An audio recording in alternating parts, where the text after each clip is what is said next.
Alright, so it's been a little while since I've made a video here, but due to all the time constraints and days I got into work, I really haven't had time to record. But in that time, I've been working on finishing up this wall over here, and I've been sourcing all of the rocks that I'm putting in it from the front wall. So up here in the front, I've removed and taken out all of the extra rocks on the side here and put them up in the back. I plan to do the same with the rest of the front rock wall, which I've already started pillaging. So basically the plan is to completely remove this front rock wall and put it all up on the back sides of my property, like dividing between the two houses. This is just because this will give me a cleaner front yard where I won't have this division and then about 5 or 6 feet on the other side of just garbage and having to maintain weeds and everything like that. And it'll also let me clean up the grade here so I stop pooling up water behind the rock wall. But for now, what I'm doing is I'm taking out the biggest ones that I can find, putting them aside, because I will be putting those in the side retaining wall, which I just showed, as well as a retaining wall for a back dugout patio that I'm building. So here in the backyard, we can see the dugout. This previously used to have a shed over here on the right where the pile is, and I have dug out the majority of the space that I want to make here, and we'll be tiering it back one more set with another retaining wall up above. So this plan for this place is going to be putting in large rocks such as these over here that I've already pulled aside as portions of the retaining wall down on the bottom, putting up another tier above it, and then putting in crushed stone, sand, stone dust, packing that down and putting down pavers over top to have a nice little fire pit patio area back here. So as we can see on this side of the house,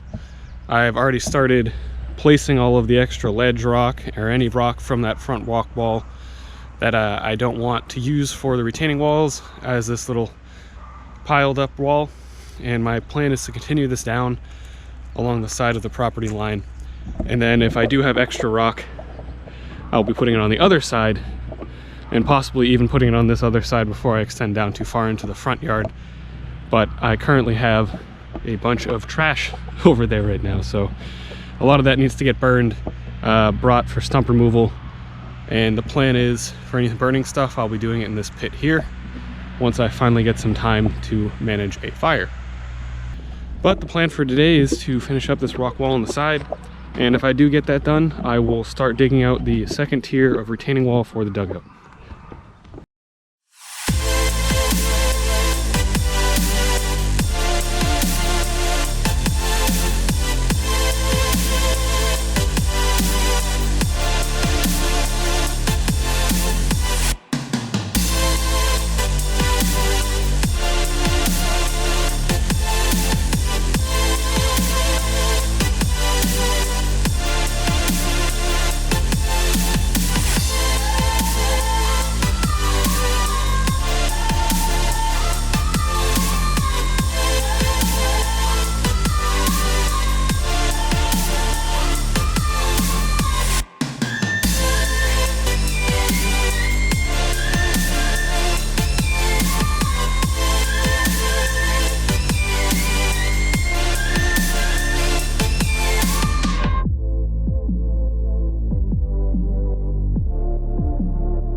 All right, now that I've gotten the second tier here done, I believe the plan now is just going to be filling in the back void spaces with whatever size rocks that I can find, because I've pretty much scavenged the front wall of all the nicer large rocks. The only ones left are really ones that are big enough that I'd rather use for the other retaining wall than for this, just for erosion control more than even retaining is what this is doing. So yeah, I guess time to start getting some decent sized rocks and just filling in this back void space here and call it done.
Okay, so I got the wall pretty much all done here. There's probably some stuff I'll add in, little rocks, fillers, possibly more gravel in the back. But as of now, I would consider this largely done with the two major tiers of rocks and then the fillers and capping rocks that I could find that look decent enough. Up here is a little bit of a mess, but I plan on, like I was saying before, extending this wall probably out along there, and then along the back of this I'll probably clean it up and mulch it just so it looks a bit nicer on top.